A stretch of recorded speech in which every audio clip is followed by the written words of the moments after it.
Dear President Lin, Honorary Dean Li, Dean Tsai, Minister He, and my good friend Professor Jin Li, good morning and greetings from Harvard Business School. I'm very honored to have been invited to attend the Guanghua New Year's Forum in Beijing. Being associated with Guanghua and working with Dean Tsai and Professor Jin Li on joint programs between Guanghua and HBS has been a great honor to me and continues to be so. For Guanghua, like HBS, trains leaders who make a difference in the world.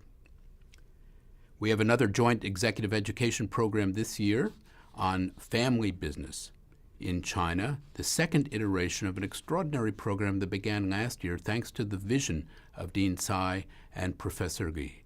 We started and will start again with an opening week in Beijing, followed by a week at the Said School at Oxford, and then finishing with a week here at Harvard Business School, a week that invites young leaders of the most dynamically and fast-growing sector of the private Chinese economy to come to all of our campuses. And this morning I was on the phone with Professor Zhang Wei of the Guanghua School talking about a case that we will work on together.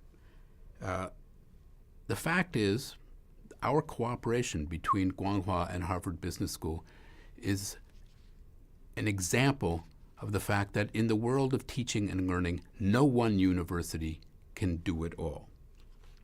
And indeed, since the topic of the panel on which I was invited to speak is the topic of globalization, let me just say a few words about higher education in this context.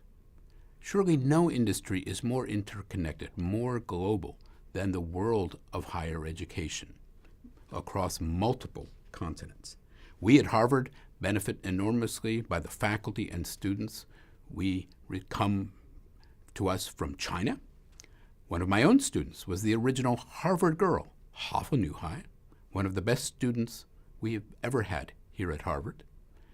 And the United States benefits enormously by the more than 300,000 Chinese students who come to us and study at our colleges and our universities.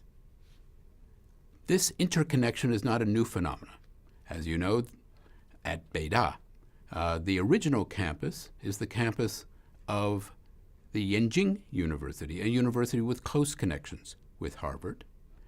And here at Harvard, at the center of our campus, is a 17-foot, 27-ton marble stele, the gift of Harvard's Chinese alumni on the occasion of Harvard's 300th anniversary in 1936. It reads, in the calligraphy of Hu Shi, who received an honorary degree from Harvard that year, it reads as follows. I'll read it in English.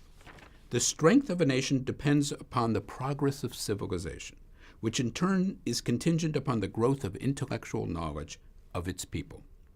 With this belief, pioneers devoted their lives to the promotion of education in all countries. And I should say that we are all still pioneers in global education.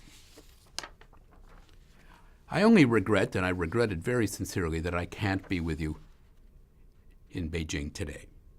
This is our last week of classes here at Harvard, and I hope that President Lin and Dean Tsai will understand if a professor has to put his students first.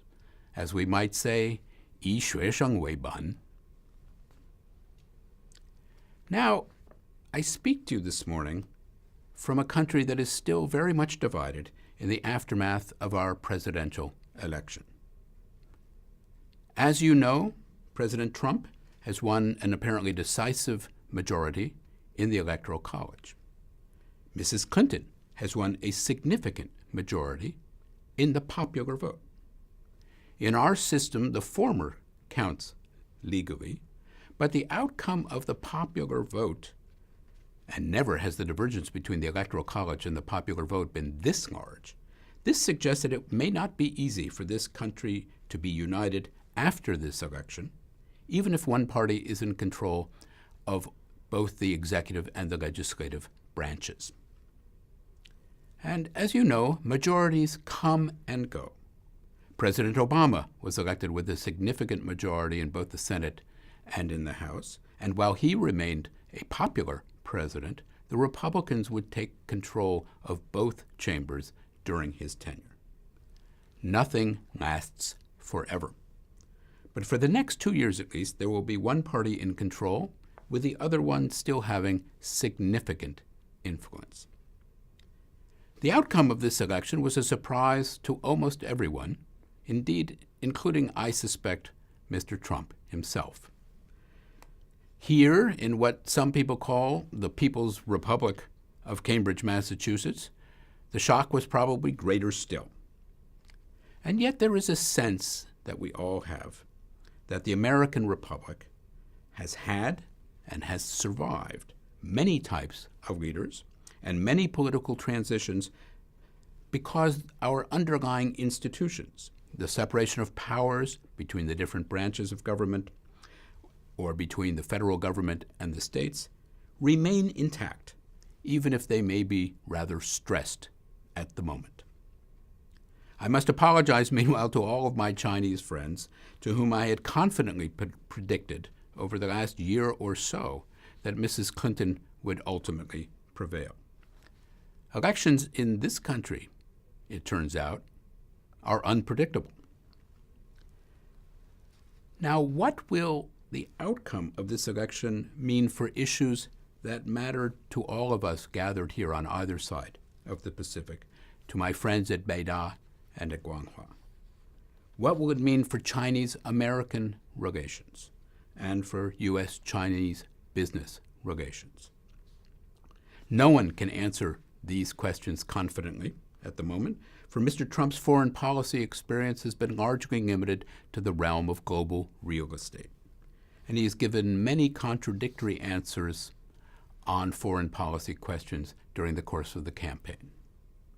One thing I will suggest, however, and suggested very strongly indeed, is that we should not take the rhetoric of the campaign at face value. It is unhappily too easy in American, particularly in presidential elections, for individuals to blame foreign countries for the problems that we have here in the United States or the challenges that we face abroad. Both President Reagan and President Clinton came into office strongly critical of China, and yet both of them managed relations with China quite successfully. Every administration since that of President Carter has come to understand that while there are indeed fundamental differences in the political systems between China and the United States, there are also fundamentally common purposes: peace, security, and prosperity above all. Every American administration has recognized the extraordinary interdependency of China and the United States on issues that are fundamental to our future. President Xi and President Obama agreed together to set agendas for the control of global warming and to address the challenges of global climate change. And despite all the campaign rhetoric, I expect this trend to continue. Despite all the anti-trade talk during the campaign, I see no world in which any American president will significantly raise tariffs, let alone by the 45% that Mr. Trump has proposed against China. It simply is not going to happen, and those most opposed to it would be the Republicans in the majority of the House and Senate today. I do expect Mr. Trump to honor one implicit campaign promise, to join the Asian Infrastructure and Investment Bank, and the American reluctance to do so, at least in my view, has been a mistake, one that it is time to correct. And perhaps in the coming year, both the United States and Japan will join this body. I expect Mr. Trump also to recommend continued Chinese investment in the United States. If he believes, as he says he does, and I believe him, that he wants to build jobs in the United States, then foreign direct investment is essential. And he can point to the success of Chinese firms that have invested in the United States. He can point to the success, for example, of the Wansheng Company, of Wansheng America, headquartered in Chicago, which has first saved and then created thousands of jobs for American workers in the automobile components industry in the heartland of industrial Midwestern America. And this is a company that is poised in the coming year to build an electric vehicle here in the United States.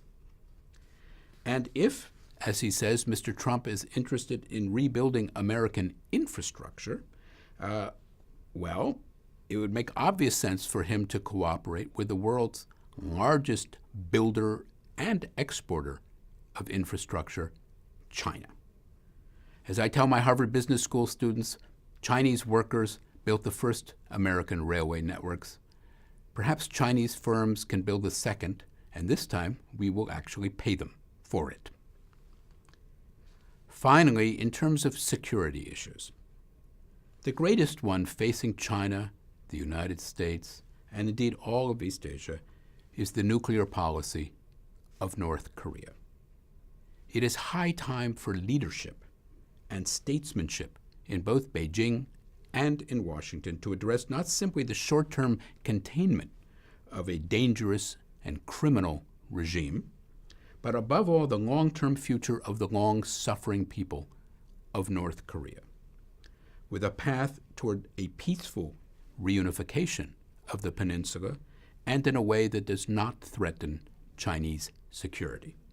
This is not going to be easy work, but it has been delayed far too long. And the longer it is delayed, the greater the danger of war, accidental or otherwise, will be. For we all know that the highest priority for both China and the United States must be peace. We are still in the longest period of peace, from 1979 to the present, the longest period of peace in East Asia since the Opium War. Without peace, we do not have the Chinese economic miracle of the reform era. Without peace, we do not have foreign investment across East Asia. Without peace, we do not have the extraordinary trade that connects China and East Asia to European and American markets. Without peace, there is, in short, no prosperity. On this basic point, I know that the interests of the United States and China converge, even if we have, at times, different approaches to it. After all, as the Chinese phrase reminds us, 殊途同归, we have myriad paths, but our ends are one. Thank you very much, and I wish you a very, very successful meeting in Beijing. Good morning.